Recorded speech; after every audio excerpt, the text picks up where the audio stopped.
Hey guys, welcome back to the channel for another tool pick. This is not a flea market find. This is going to be a collection of stuff that I picked from an estate sale. This was something I saw advertised online. Guy said he had a bunch of machinist tools for sale. He had some photographs. Ended up calling him and deciding to go out and take a look. And boy, I'm glad I did. He had a lot more stuff than he had originally advertised.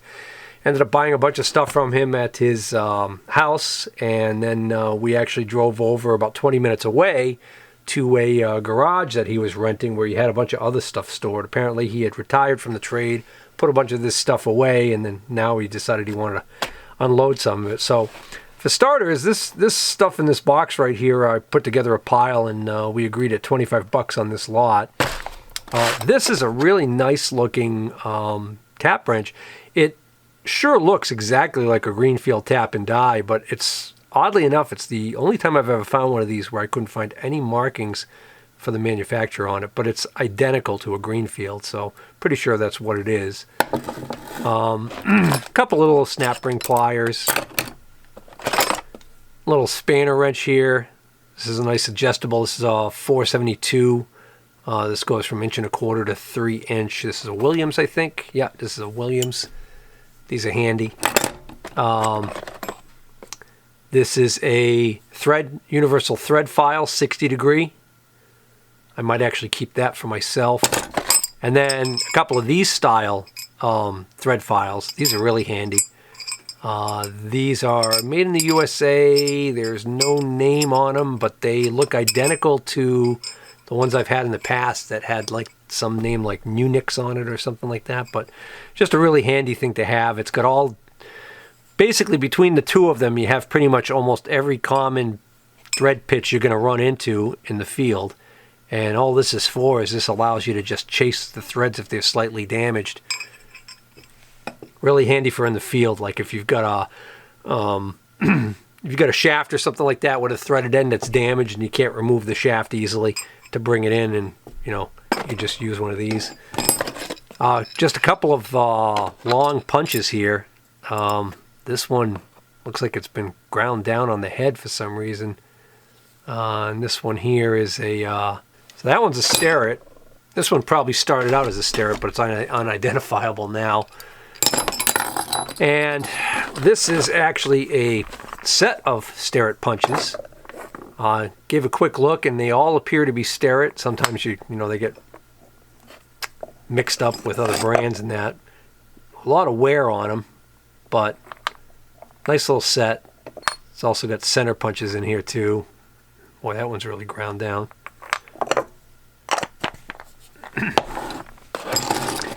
This little offset screwdriver set. This is made by a company called BMC, which stands for it says BMC Manufacturing Corporation of Binghamton, New York, United States of America. And what's in there are these neat little offset screwdrivers. It's a set of 3, along with a bunch of random junk that kind of fell in there over the years, some nuts and stuff. This one has a broken tip on it there, I just noticed. Not much value in those, but just figured I'd throw them in. And then this screwdriver, which caught my eye because it just looked really ergonomically friendly. I'm not familiar with this particular company. It's Bahco, B-A-H-C-O. I've since looked this up online, and this is actually a pretty decent quality screwdriver, which I'm not surprised, made in Sweden. But I just kind of like this handle design. And I am not able to I'm able to find more of this company's screwdrivers online, but I can't find this particular design. And actually, this company is famous for, I think it's a pair of pliers. I can't remember exactly off the top of my head, but there's a tool that this company, I guess, won awards for having the most ergonomic design for that particular type of tool, like a pair of pliers or something, or cutters. I don't remember exactly which. But those are considered to be the holy grail of, of that particular company's tools. I looked it up real quick. It's the adjustable wrench is what they're famous for. So as far as adjustable wrenches go, I guess theirs is considered by many to be over and above the best. Make of it what you will. But if you ever find yourself at a yard sale and come across a Bahco adjustable wrench, snap it up. Next up, we put together this pile right here for 50 bucks. Transfer punch set. It's actually complete. This long handle tap wrench is broken.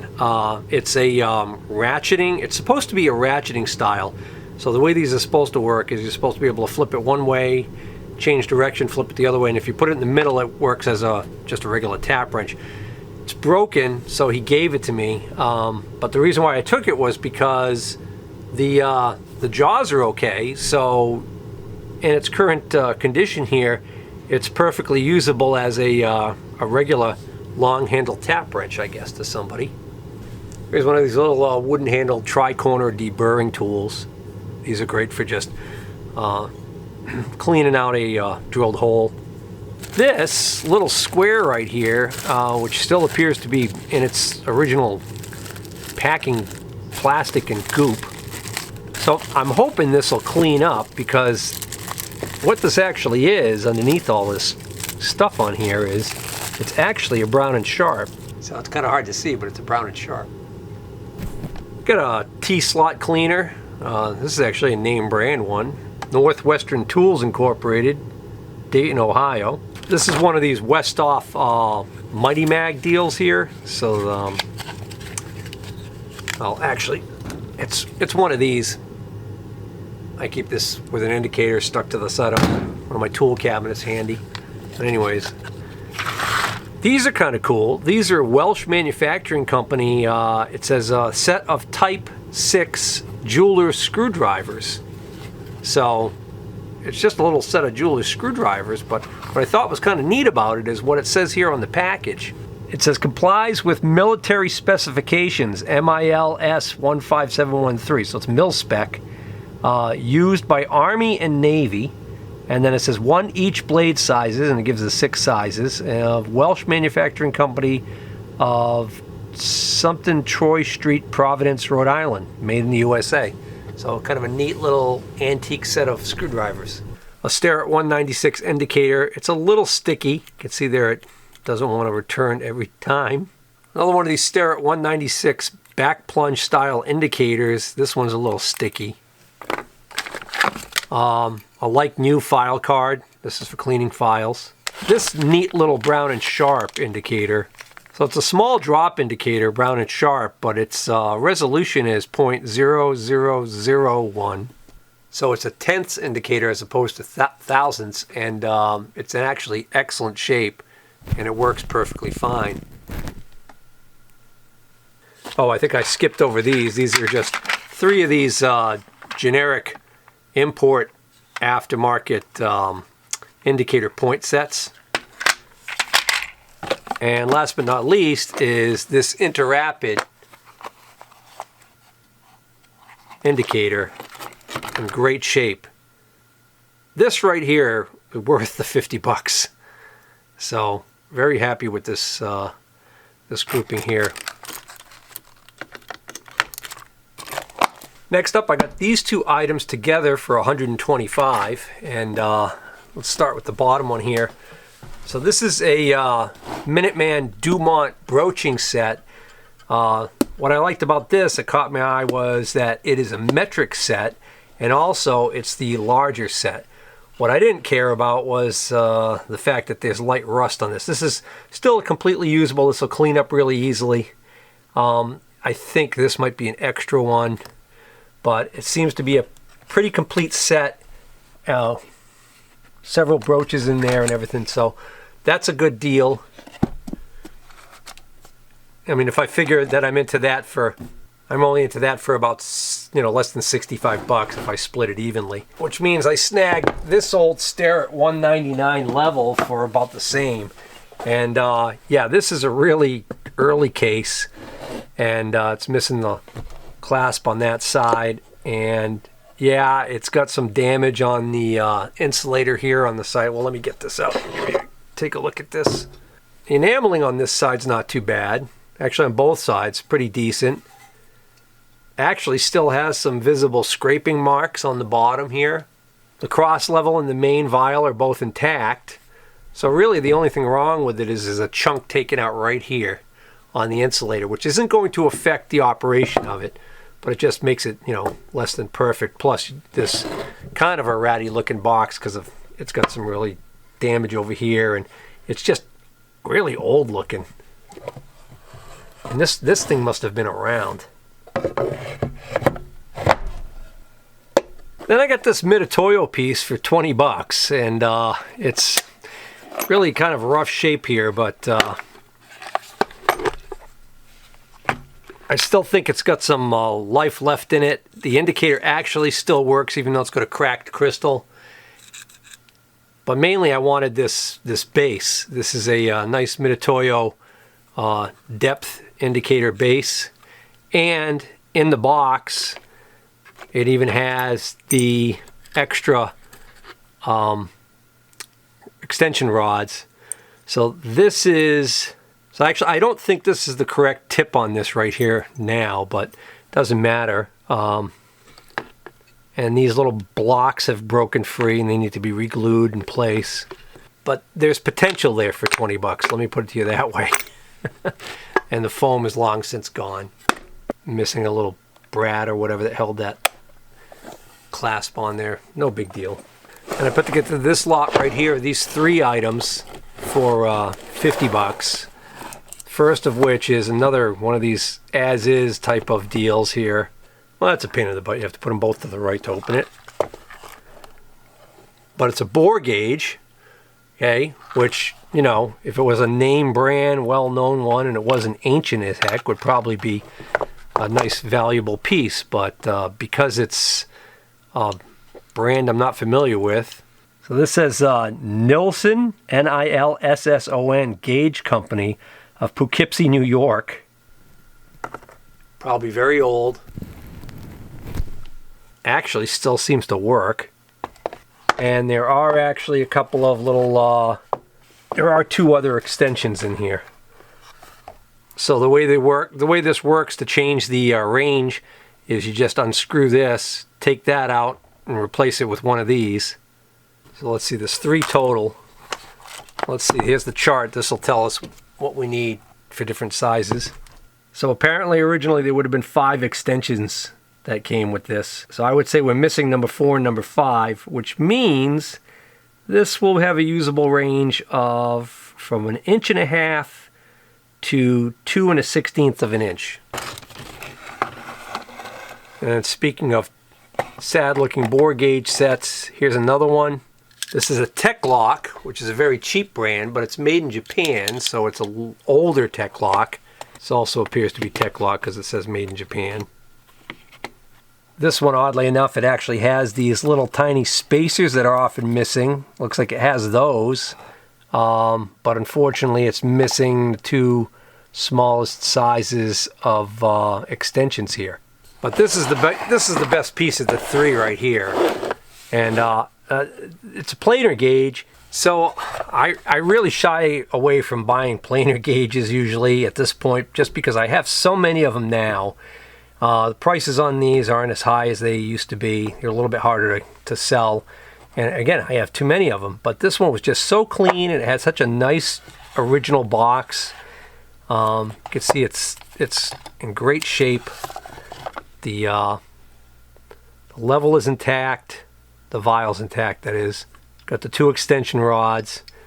This, by the way, is not the most expensive model of Starrett planer gauges. I believe there were 3 altogether. So this is a $5.99, and then I believe there's a lower number one that's a little smaller than this, and then the top of the line model, actually I think Starrett doesn't even call it a planer gauge. I think they like to call it a universal gauge, which it's a little bit larger than this, I think, but mainly it comes in a case with a whole bunch of extra little attachments that makes it more versatile. But this is still a very nice one. But even though 50 bucks is a little out of my comfort zone to pay for one of these, considering that I may not be able to get anything for these bore gauges. You know, some of the things like the broach set and the level there, you know, I got really good deals on. Some of those smalls are pretty good deals, but Some of the stuff here, I bought it, but I'm kind of wondering whether or not I overpaid. So, case in point, I took a chance on these. I really was passing on these initially, but he kind of talked me into it. I paid $40 for these 12-inch Mitutoyo digital calipers, and again, the reason why I passed on them was because, like most of these digital calipers, when I find them, they're not working, and it's always, well, it probably just needs a battery.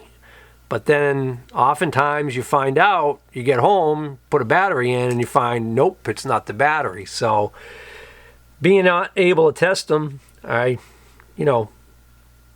me put it this way. If these don't work, they're trash, which means I'm out $40. And they're not Starrett, so I mean, even if they do work, yeah, they are pretty clean, but even if they do work, it's not like I'm going to get a huge amount of money for these. And they won't fit in a flat rate box because of the oversized case, so that makes it kind of a pain in the butt. This says it was calibrated in 2009, as does this. So this is the correct case for these. Well, looks like it was just a dead battery on this one, so that's nice.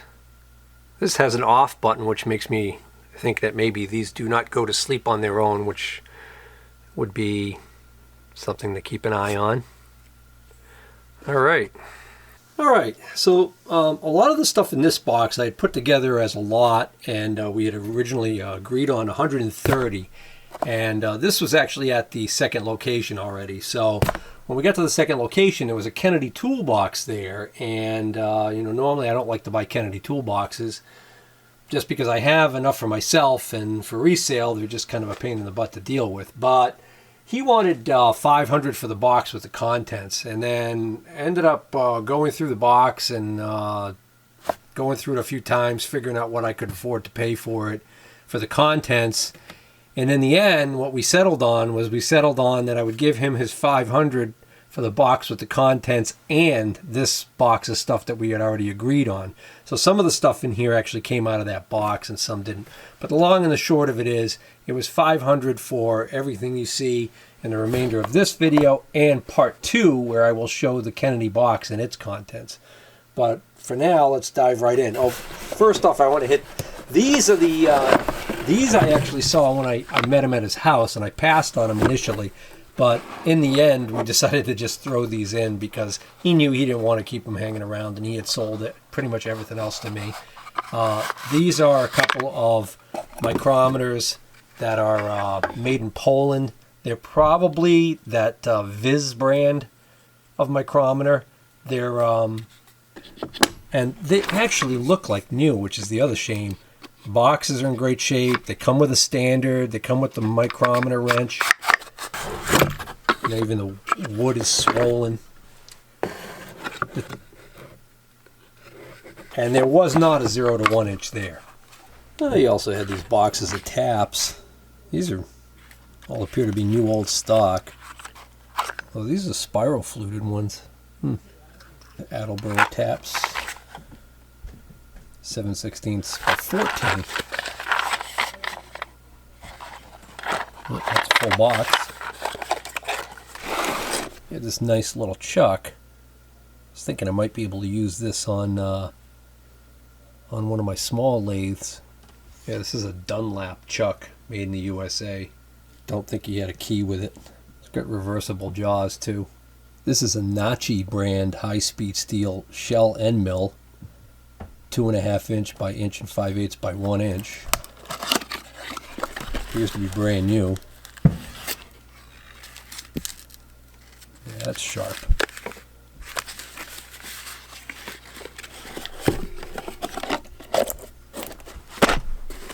I don't even remember what's in here.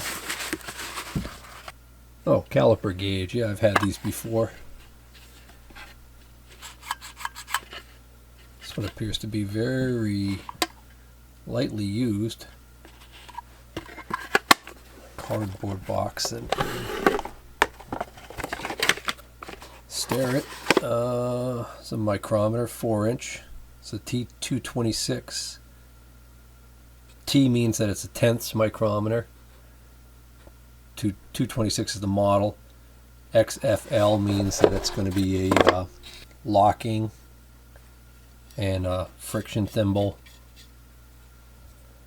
And again, you can see the vernier there for tenths.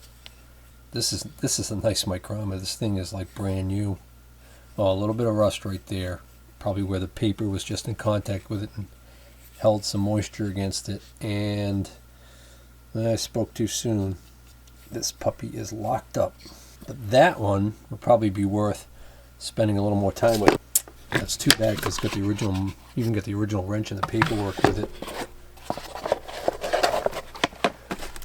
Oh, here's a JT Slocum in the box. Wow.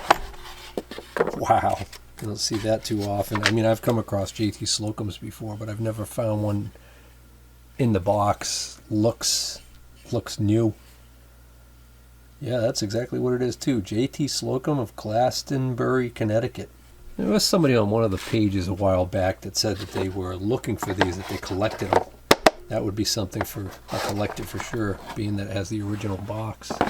Now this is Monarch Protractor. Pro Products Inc. Ah, the Pro Inclinometer. Precision, plumb, and level. Oh, that's cool. So this is basically operates on gravity. Got the needle up there. So as you place this on a angle, it will it'll indicate what the angle is. That's kind of neat. I bet you that is more expensive than it looks. And it's heavy, so this is a metal frame. I mean, I've got like, you guys have probably all seen those plastic versions like Craftsman made, a couple other companies made these plastic ones with a magnet on them. But this looks like it might be a little bit of a different animal. Oh, it's not as expensive as I thought. You can get one of these on eBay right now for, a good used one, run you about $30.